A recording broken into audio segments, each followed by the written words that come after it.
That night, Monsieur told me that all through the days preceding, Cauchon had had some clerks concealed in the embrasure of a window who were to make a special report, garbling Jean's answers and twisting them from their right meaning. Ah, there was surely the cruelest man and the most shameless that has lived in the world, but his scheme failed. Those clerks had human hearts in them, and their base work revolted them, and they turned to and boldly made a straight report, whereupon Cauchon cursed them and ordered them out of his presence with the threat of drowning, which was his favorite and most frequent menace. The matter had gotten abroad, and we were making great and unpleasant talk, and Cauchon would not try to repeat this shabby game right away. It comforted me to hear. When we arrived at the citadel next morning, we found that a change had been made. The chapel had been found too small. The court had now removed to a nobler chamber situated at the end of the great hall of the castle. The number of judges was increased to 62. One ignorant girl against such odds, and none to help her. The prisoner was brought in. She was white as ever, but she was looking no whit worse. She was white as ever, but she was looking no whit worse than she looked when she had first appeared the day before. Isn't it a strange thing? Yesterday she had sat 5 hours on that backless bench with her chains in her lap, baited, badgered, persecuted by that unholy crew, without even the refreshment of a cup of water, for she was never offered anything. And if I have made you know her by this time, you will know, without my telling you, that she was not a person likely to ask favors of those people. And she had spent the night caged in her wintry dungeon with her chains upon her. Yet here she was, as I say, collected, unworn, and ready for the conflict, yes, and the only person there who showed no signs of the wear and worry of yesterday. And her eyes, you should have seen them, and they would have broken your hearts. Have you seen that veiled deep glow, that pathetic hurt dignity, that unsubdued and unsubduable spirit that burns and smolders in the eyes of a caged eagle and makes you feel mean and shabby under the burden of its mute reproach? Her eyes were like that. How capable they were, and how wonderful. Yes, at all times and in all circumstances, they could express, as by print, every shade of the wide range of her moods. In them were hidden floods of gay sunshine, the softest and peacefulest twilights, and devastating storms and lightning. Not in this world have there been others that were comparable to them. Such is my opinion, and none that had the privilege to see them would say otherwise of this which I have said concerning them. The, the seance began. And how did it begin, should you think? Exactly as it began before, with the same tedious thing which had been settled once after so much wrangling. The bishop opened thus: "You are required now to take the oath, pure and simple, to answer truly all questions asked you." Joan replied placidly, "I have made oath yesterday, my lord. Let that suffice." The bishop insisted and insisted with rising temper. Joan but shook her head and remained silent. At last she said, "I made oath yesterday. It is sufficient." Then she sighed and said, "Of a truth, you do burden me too much." The bishop still insisted, still commanded, but he could not move her. At last he gave it up and turned her over for the day's inquest to an old hand at tricks and traps and deceptive plausibilities.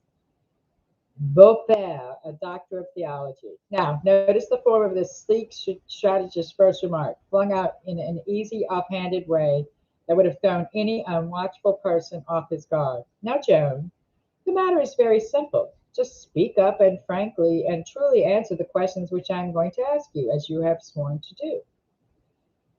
It was a failure. Joan was not asleep. She was the artifice. She saw the artifice. She saw the artifice. She saw the artifice. She said, "No, you could ask me things which I could not tell you and would not." Then, reflecting upon how profane and out of character it was for these ministers of God to be prying into matters which had proceeded from his hand under the awful seal of his secrecy, she added, with a warning note in her tone, "If you were well informed concerning me, you would wish me out of your hands. I have done nothing but by revelation." Beaupere changed his attack and began an approach from another quarter. He would slip upon her, you see, under cover of innocent and unimportant questions. Did you learn a new trade at home? Yes, to sew and to spin.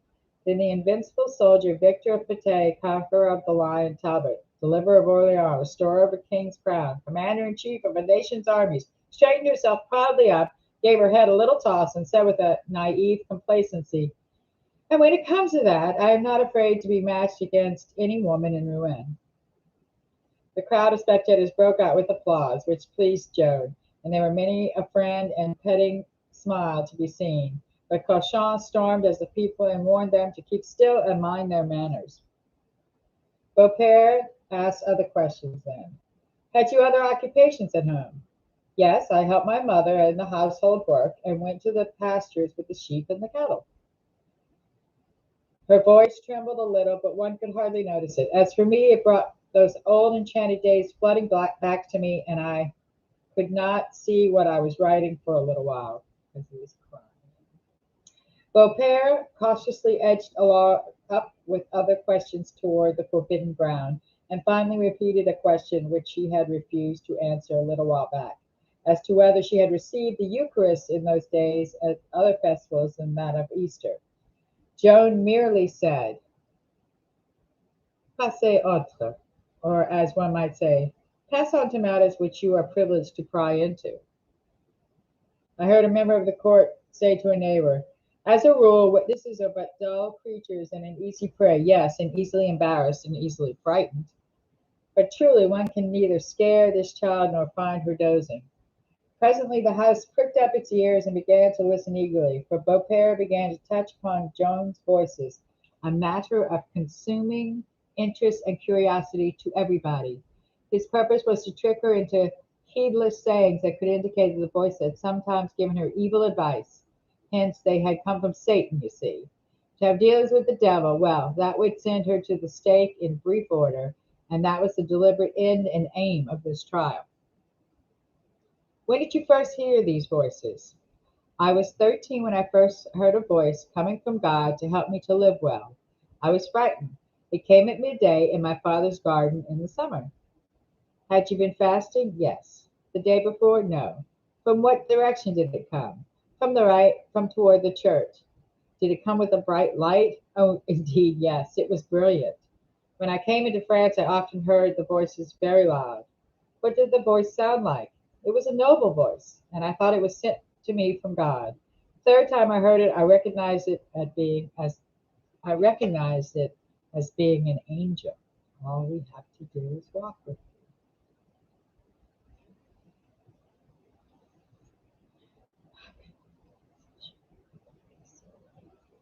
You could understand it quite easily. It was always clear. What advice did it give you as to the salvation of your soul? It told me to live rightly and be regular in attendance upon the services of the church, and told me that I must go to France.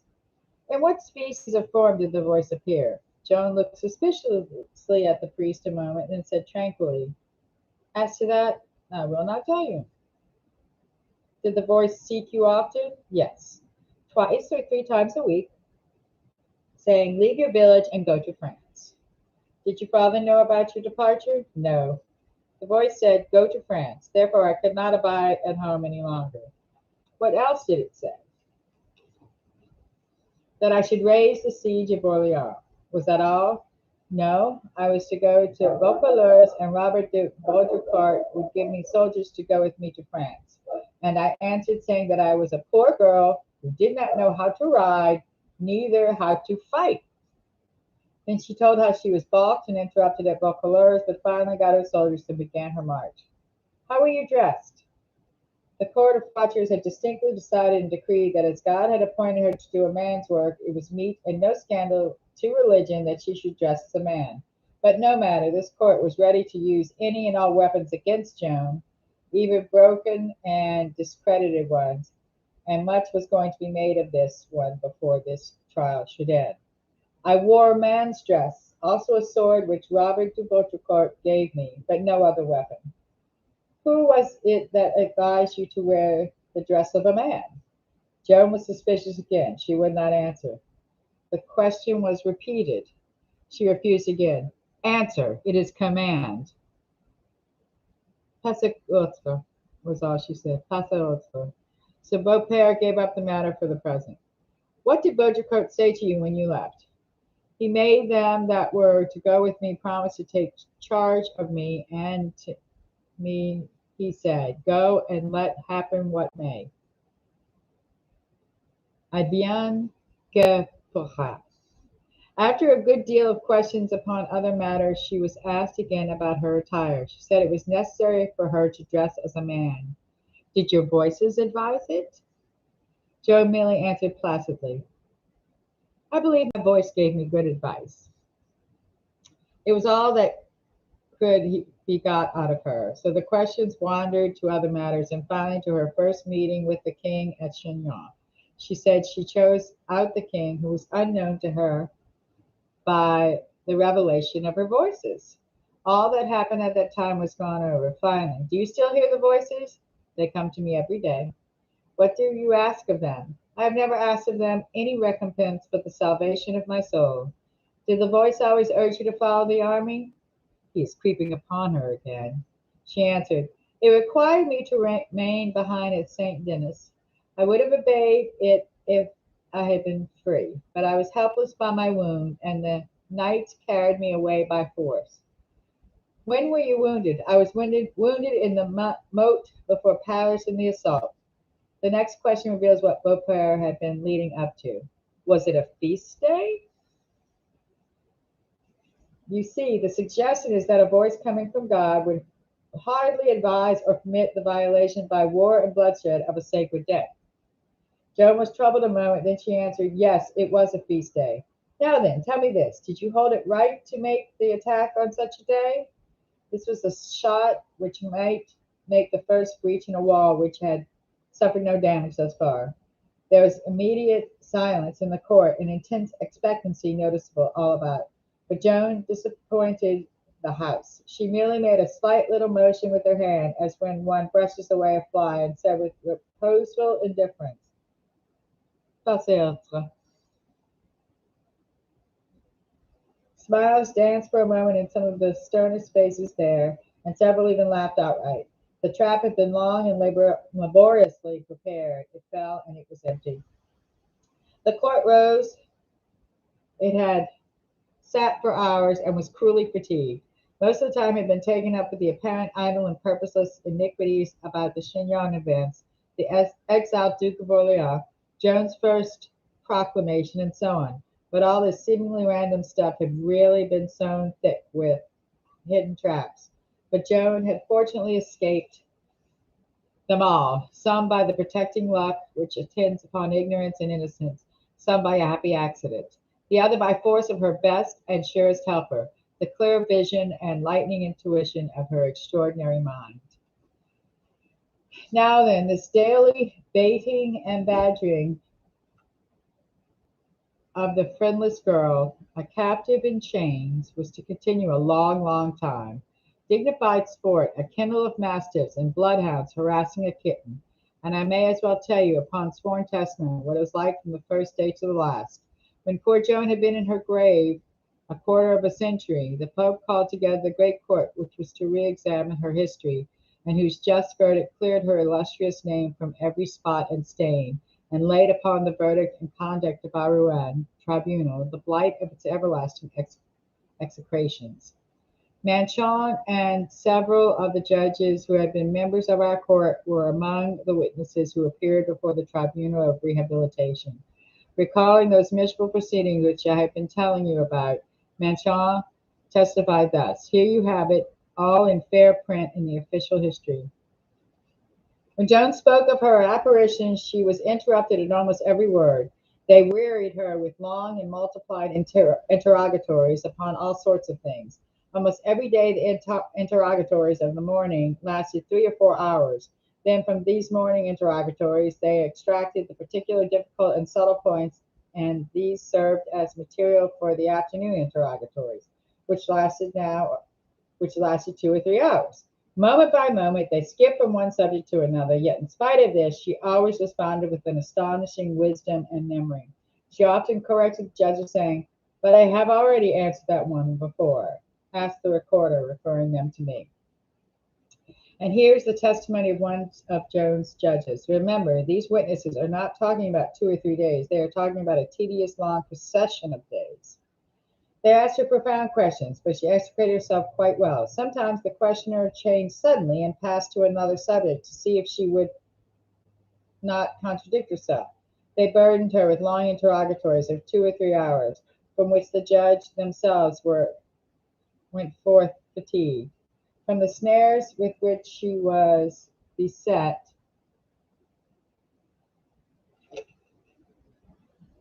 the expertest man in the world could not have extricated himself but with difficulty. She gave her responses with great prudence, indeed, to such a degree that during these weeks I believe she was inspired. Ah, had she had a mind such as I have described, you see what these priests say under oath. Picked men, men chosen for their places in that terrible court on account of their learning, their experience, their keen and practiced intellects, and their strong bias against the prisoner. They make that poor young country girl out the match, and more than the match, of the 62 trained adepts. Isn't it so? They from the University of Paris, she from the sheepfold and the cow stable. Ah, yes, she was great. She was wonderful. It took 6,000 years to produce her. Her life will not be seen in the earth again in 50,000. Such is my opinion.